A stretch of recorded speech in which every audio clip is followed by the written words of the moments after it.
So that's going back to everything layers. Now, take it a step further.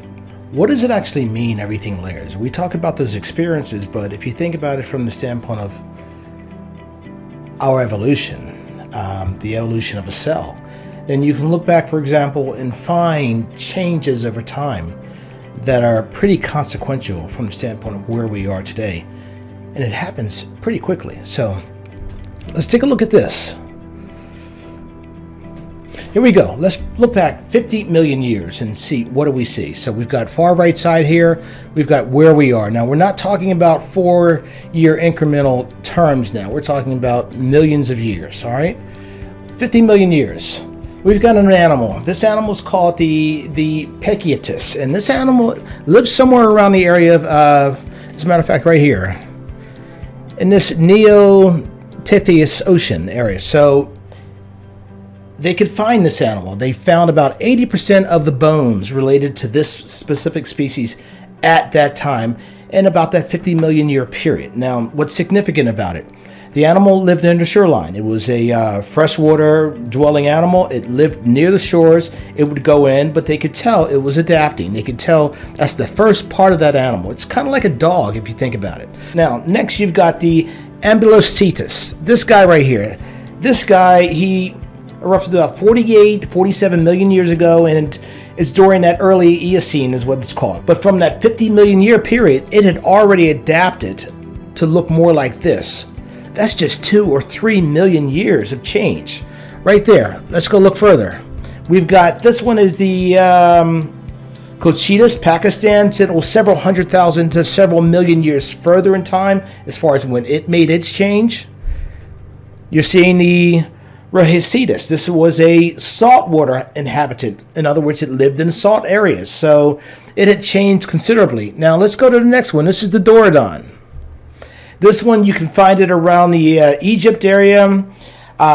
This specific one, they've actually found a considerable amount about it around in that specific area there. There was a transition that had taken place at about 45 million years, whereby you had seas drying up. So there was a significant number of bones from whales that existed right. You can walk right up there now and literally see them right along the actual sandpit.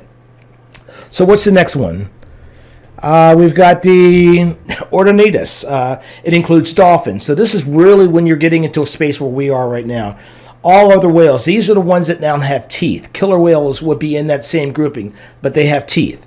And the last one, Mysticetus. Now this is what you see as being the whale today. This one is called a baleen whale. It actually has no teeth. It has those strainer type structures that are in the top and the bottom, and it filters out what you see it actually eating on. Anyway, so you're seeing that change over time. They're naturally finding their own space in which it can exist in. And then they can stay in that same shape, in that same form for millions and millions of years. But they're still changing. Even though you may not see the change in the actual formation, the structure, they are always changing. They're still changing.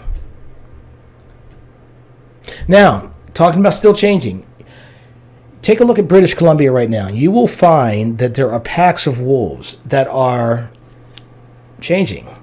Just like the Pachytus 50 million years ago decided to move into the oceans, move into the waterbed where it could find a more inhabitable space to survive, to eat, to feed, fewer predators. The wolves here are apparently doing the same thing.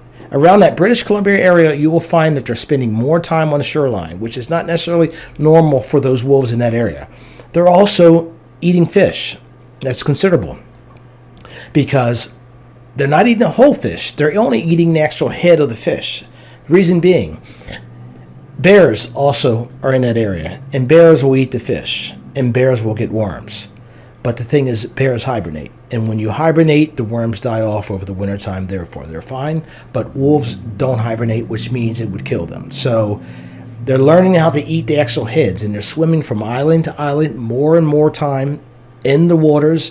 But additionally, the fact that they're swimming from island to island like that means that they're able to handle the colder waters, as normally those wolves wouldn't spend as much time.